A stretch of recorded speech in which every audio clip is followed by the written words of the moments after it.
When I was a kid, I always grew up in the outdoors. I was always exploring. I grew up on a farm and had a lot of acres to explore. So I guess my interest with trekking and exploring goes back to being a kid where I just head out into the farm.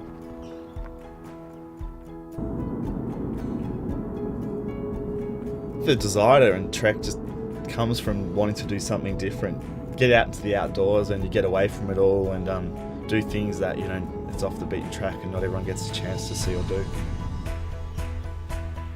It's a mixture of excitement and doubt at the start of each trek. It's exciting because you're doing something that you haven't done before and seeing places that you've heard a lot about or read a lot about or you've seen pictures of, but you get to see them yourself.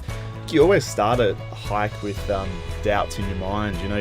Have I trained enough? Am I going to be able to do it? Have I packed the right stuff? It's not until you start walking that you can't train anymore, you can't pack anymore, that it's just you versus the trek. Mentally, it's really hard to prepare for a hike. You need to be prepared to being cold, uncomfortable, sore. It's hard to train that mental side of things. Trekking sort of takes you to, almost the extremes of human emotions. You feel the crushing lows sometimes when, you get lost or sick or you're totally out of energy on the bottom of a hill.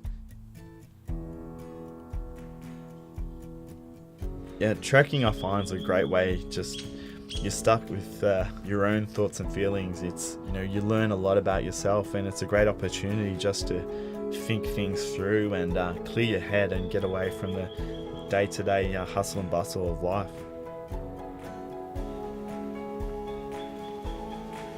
To me, the ultimate experience is just finding a trek or a hike somewhere in the world that really pushes me to my limits, and the opportunity to train for a couple months out and really spend a couple weeks achieving the ultimate goal and getting to the top is really what drives me in my next challenge.